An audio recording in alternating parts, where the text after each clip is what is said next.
Hey what's up guys, welcome back to tech Kannada YouTube channel. So guys, ಇವತ್ತಿನ ವಿಡಿಯೋದಲ್ಲಿ ನಾನು ನಿಮಗೆ 5 ಅಮೇಜಿಂಗ್ ಮೊಬೈಲ್ ಫೋಟೋಗ್ರಫಿ ಟ್ರಿಕ್ಸ್ಗಳನ್ನು ಹೇಳಿಕೊಡ್ತಾ ಇದ್ದೀನಿ. ಸೊ ಗೈಸ್, ನೀವು ಕೂಡ ಒಂದು ಪ್ರೊಫೆಷನಲ್ ಫೋಟೋಗ್ರಾಫರ್ ಆಗಬೇಕು, ಆದರೆ ನಿಮ್ಮ ಹತ್ತಿರ ಕ್ಯಾಮ್ರಾ ಇಲ್ಲ ಅಂದರೆ ನೀವು ನಿಮ್ಮ ಮೊಬೈಲ್ ಫೋನಿಂದನೇ ಒಳ್ಳೆ ರೀತಿಯಾದ ಪ್ರೊಫೆಷನಲ್ ಫೋಟೋಸ್ಗಳನ್ನು ತೆಗಿಬಹುದು. ಸೊ ಗೈಸ್, ನೀವು ಒಂದು ಫೋಟೋಗ್ರಾಫರ್ ಆಗಬೇಕು ಅಂದರೆ ನಿಮ್ಮ ಹತ್ರ ಕ್ಯಾಮ್ರಾ ಬೇಕು, ಒಳ್ಳೆ ಲೆನ್ಸ್ ಬೇಕು, ಅಷ್ಟೊಂದು ಇಂಪಾರ್ಟೆಂಟ್ ಅಲ್ಲ. ನೀವು ಒಂದು ಮೊಬೈಲಿಂದ ಕೂಡ ಒಳ್ಳೆ ಫೋಟೋಸ್ಗಳನ್ನು ಕ್ಲಿಕ್ ಮಾಡ್ಬೋದು. ಸೊ ಗೈಸ್, ಈ ವಿಡಿಯೋನ ಮುಗಿರೋದು ನೋಡಿ. ಹಾಗೆ ಫ್ರೆಂಡ್ಸ್, ಈ ವಿಡಿಯೋಲಿ ನಾನು ನಿಮಗೆ 5 ಅಮೇಜಿಂಗ್ ಮೊಬೈಲ್ ಫೋಟೋಗ್ರಫಿ ಟ್ರಿಕ್ಸ್ಗಳನ್ನು ಹೇಳಿಕೊಡ್ತಾ ಇದ್ದೀನಿ. ಈ ಟ್ರಿಕ್ಸ್ಗಳನ್ನು ಯೂಸ್ ಮಾಡಿಕೊಂಡು ನೀವು ಒಂದು DSLR ಕ್ಯಾಮೆರಾ ರೀತಿ ಫೋಟೋಸ್ಗಳನ್ನು ಕ್ಲಿಕ್ ಮಾಡ್ಬೋದು. So guys, let's get started.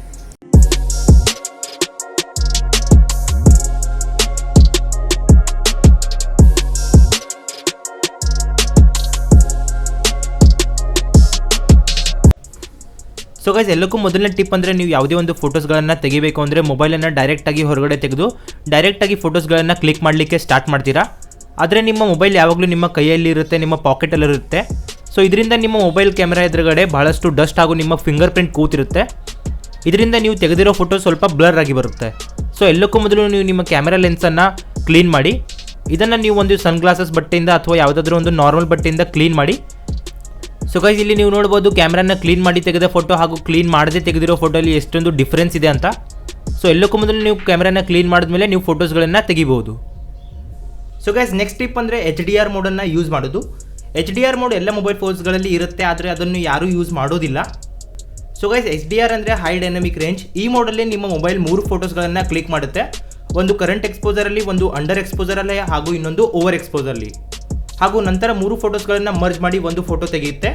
So ಈ ಮೋಡನ್ನು ಯಾವಾಗ ಯೂಸ್ ಮಾಡಬೇಕು ಅಂದರೆ ನೀವು ಫೋಟೋವನ್ನು ತೆಗಿತಾ ಇದ್ದೀರಾ ಹಾಗೂ ನಿಮ್ಮ ಬ್ಯಾಕ್ಗ್ರೌಂಡ್ ಭಾಳಷ್ಟು ಬ್ರೈಟ್ ಆಗಿ ಬರ್ತಾ ಇದೆ, ಅಥವಾ ಸ್ಕೈ ಭಾಳಷ್ಟು ಬ್ರೈಟ್ ಆಗಿದೆ ಹಾಗೂ ನಿಮ್ಮ ಸಬ್ಜೆಕ್ಟ್ ಭಾಳಷ್ಟು ಡಾರ್ಕ್ ಆಗಿ ಬರ್ತಾ ಇದೆ. ಸೊ ಆ ಟೈಮಲ್ಲಿ ನೀವು ಈ ಮೋಡನ್ನು ಯೂಸ್ ಮಾಡಬೇಕು. ಸೊ ನೀವು ಖಂಡಿತ ಈ ಮೋಡನ್ನು ಯೂಸ್ ಮಾಡಿ ಫೋಟೋಸ್ಗಳನ್ನು ಕ್ಲಿಕ್ ಮಾಡಿ ನೋಡಿ. ಭಾಳಷ್ಟು ಇಂಟ್ರೆಸ್ಟಿಂಗ್ ಆದಂಥ ಫೋಟೋಸ್ಗಳನ್ನು ನೀವು ತೆಗಿಬೋದು. ಸೊ ಗೈಸ್, ಇಲ್ಲಿ ಸ್ಯಾಂಪಲ್ಸ್ಗಳನ್ನು ನೋಡ್ಬೋದು, ಕೆಲವು HDR ಹಾಗೂ ನಾರ್ಮಲ್ ಮೋಡಲ್ಲಿ ತೆಗೆದ ಫೋಟೋಸ್ಗಳು.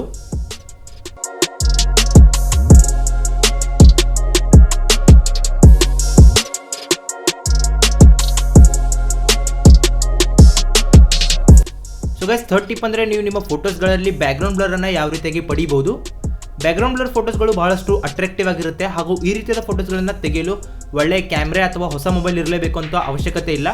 ನಿಮ್ಮ ಫೋನ್ ಹಳೆಯದಾಗಿದ್ದರೂ ಕೂಡ ಒಳ್ಳೆಯ ಕ್ಯಾಮ್ರಾ ಇದ್ದರೆ ನೀವು ಕೂಡ ಬ್ಯಾಕ್ಗ್ರೌಂಡನ್ನು ಬ್ಲರ್ ಮಾಡಿ ಫೋಟೋಸ್ಗಳನ್ನು ತೆಗಿಬೋದು. ಸೊ ಎಲ್ಲಕ್ಕೂ ಮೊದಲು ನೀವು ನಿಮ್ಮ ಮೊಬೈಲಲ್ಲಿ ಗೂಗಲ್ ಕ್ಯಾಮ್ರಾ ಅಂತ ಒಂದು ಅಪ್ಲಿಕೇಶನ್ ಇರುತ್ತೆ, ಅದನ್ನು ಡೌನ್ಲೋಡ್ ಮಾಡಿ. ಡಿಸ್ಕ್ರಿಪ್ಷನಲ್ಲಿ ಲಿಂಕನ್ನು ಕೊಟ್ಟಿದ್ದೀನಿ. ಸೊ ಅಪ್ಲಿಕೇಶನ್ ಓಪನ್ ಮಾಡಿದಾಗ ಇಲ್ಲಿ ನೀವು ಲೆನ್ಸ್ ಬ್ಲರ್ ಅಂತ ಒಂದು ಆಪ್ಷನ್ ಇರುತ್ತೆ, ಅದನ್ನು ಸೆಲೆಕ್ಟ್ ಮಾಡಿ. ಇವಾಗ ನೀವು ಯಾವುದೇ ಒಂದು ಸಬ್ಜೆಕ್ಟನ್ನು ಫೋಕಸ್ ಮಾಡಿ ಫೋಟೋ ಕ್ಲಿಕ್ ಮಾಡಿ. ಇವಾಗ ಇದು ನಿಮಗೆ ಸ್ವಲ್ಪ ಮೊಬೈಲನ್ನು ಮೇಲ್ಗಡೆ ಮೂವ್ ಮಾಡಲಿಕ್ಕೆ ಹೇಳುತ್ತೆ, ಸ್ವಲ್ಪ ಮೂವ್ ಮಾಡಿ. ಸೊ ಗೈಸ್, ಇವಾಗ ನೀವು ನಿಮ್ಮ ಫೋಟೋಲ್ಲಿ ನೋಡ್ಬೋದು ಯಾವ ರೀತಿಯಾಗಿ ಬ್ಲರ್ ಎಫೆಕ್ಟ್ ಬಂದಿದೆ. ಸೊ ಗೈಸ್, ಈ ಟ್ರಿಕನ್ನು ಯೂಸ್ ಮಾಡಿ ನಿಮ್ಮ ಮೊಬೈಲಲ್ಲಿ ಒಂದೇ ಕ್ಯಾಮ್ರಾ ಇದ್ದರೂ ಕೂಡ ಪೋರ್ಟ್ರೇಟ್ ಮೋಡನ್ನು ತೆಗಿಬೋದು. ಸೊ ಗೈಸ್, ಈ ಅಪ್ಲಿಕೇಶನನ್ನು ಖಂಡಿತ ಟ್ರೈ ಮಾಡಿ.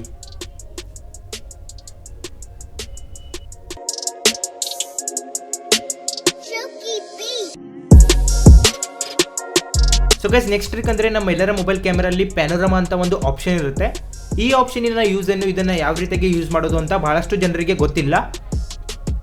ಸೊ ಈ ಮೋಡಲ್ಲಿ ಏನಾಗುತ್ತೆ ಅಂದರೆ ನೀವು ಯಾವುದೇ ಒಂದು ವೈಡ್ ಏರಿಯಾ ಫೋಟೋವನ್ನು ತೆಗಿತಾ ಇದ್ದೀರಾ, ಆದರೆ ಅದು ನಿಮ್ಮ ಕ್ಯಾಮೆರಾ ಮೊಬೈಲಲ್ಲಿ ಫಿಟ್ ಆಗ್ತಾ ಇಲ್ಲ.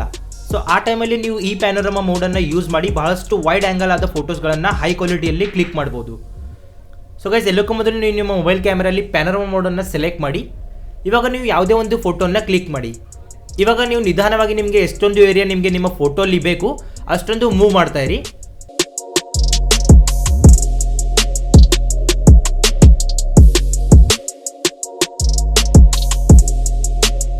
ಸೊ ಇವಾಗ ನೀವು ನೋಡ್ಬೋದು ನಿಮ್ಮ ಫೋಟೋ ಕ್ಲಿಕ್ ಆಗಿದೆ. ಸೊ ಗೈಸ್, ಈ ಫೋಟೋಲ್ಲಿ ನೀವು ನೋಡ್ಬೋದು ಪ್ಯಾನೋರಮಾ ಮೋಡನ್ನು ಯೂಸ್ ಮಾಡಿ ಎಷ್ಟೊಂದು ಇಂಟ್ರೆಸ್ಟಿಂಗ್ ಆದಂಥ ಫೋಟೋವನ್ನು ನೀವು ಕ್ಲಿಕ್ ಮಾಡ್ಬೋದು ಅಂತ. ಸೊ ಈ ಮೋಡನ್ನು ಖಂಡಿತ ಟ್ರೈ ಮಾಡಿ ನೋಡಿ. ಸೊ ಗೈಸ್, ಎಲ್ಲಕ್ಕೂ ಲಾಸ್ಟ್ ಹಾಗೂ ಬೆಸ್ಟ್ ಟ್ರಿಕ್ ಅಂದರೆ ನೀವು ಯಾವುದೇ ಒಂದು ಬಹಳಷ್ಟು ಚಿಕ್ಕದಾದ ವಸ್ತುವಿನ ಫೋಟೋನ ತೆಗಿಬೇಕು ಅಂದರೆ ನಿಮ್ಮ ಮೊಬೈಲ್ ಕ್ಯಾಮೆರಾ ಅದನ್ನು ಫೋಕಸ್ ಮಾಡಲು ಆಗೋದಿಲ್ಲ, ಯಾಕಂದರೆ ಅದು ಬಹಳಷ್ಟು ಚಿಕ್ಕದಾಗಿರುತ್ತೆ. ಸೊ ಗೈಸ್, ಆ ಟೈಮಲ್ಲಿ ನೀವು ಯಾವುದೇ ಒಂದು ಲೆನ್ಸನ್ನು ಉಪಯೋಗಿಸೋ ಅವಶ್ಯಕತೆ ಇಲ್ಲ. ನೀವು ನಿಮ್ಮ ಮೊಬೈಲ್ ಕ್ಯಾಮೆರಾ ಎದುರುಗಡೆ ಈ ರೀತಿಗೆ ಒಂದು ನೀರಿನ ಹನಿಯನ್ನು ಇಡಿ. ಇವಾಗ ನೀವು ನಿಮ್ಮ ಸಬ್ಜೆಕ್ಟ್ ಹತ್ತಿರ ಹೋಗಿ ಫೋಟೋಸ್ಗಳನ್ನು ಕ್ಲಿಕ್ ಮಾಡಿ ನೋಡಿ. ಸೊ ಈ ರೀತಿಯಾಗಿ ನೀವು ಒಂದು ಚಿಕ್ಕದಾದ ವಸ್ತುವಿನ ಹೈ ಕ್ವಾಲಿಟಿ ಫೋಟೋನ ತೆಗಿಬೋದು. ಸೊ ಗೈಸ್, ಇಲ್ಲಿ ನೀವು ಕೆಲವು ಸ್ಯಾಂಪಲ್ಸ್ಗಳನ್ನು ನೋಡ್ಬೋದು. ನೀರಿನ ಹನಿಯನ್ನು ಹಾಕಿ ನಾನು ಯಾವ ರೀತಿಯಾಗಿ ಫೋಟೋಸ್ಗಳನ್ನು ಕ್ಲಿಕ್ ಮಾಡಿದ್ದೀನಿ ಅಂತ, ಹಾಗೂ ನಾರ್ಮಲ್ ಫೋಟೋಸ್ಗಳನ್ನು ಕೂಡ ನೋಡ್ಬೋದು. ಸೊ ಗೈಸ್, ಈ ಟ್ರಿಕ್ಕನ್ನು ನೀವು ಖಂಡಿತ ಟ್ರೈ ಮಾಡಿ. ಸೊ ಗೈಸ್ ಈ ವಿಡಿಯೋ ನಿಮಗೆ ಇಷ್ಟ ಆಯ್ತಾ ಖಂಡಿತ ಕಮೆಂಟ್ ಬಾಕ್ಸಲ್ಲಿ ತಿಳಿಸಿ. ಈ ವಿಡಿಯೋ ನಿಮಗೆ ಇಷ್ಟ ಆದರೆ ಲೈಕ್ ಮಾಡಿ, ಕಮೆಂಟ್ ಮಾಡಿ ಹಾಗೂ ಚಾನಲ್ಗೆ ಸಬ್ಸ್ಕ್ರೈಬ್ ಆಗೋದನ್ನು ಮರಿಬೇಡಿ.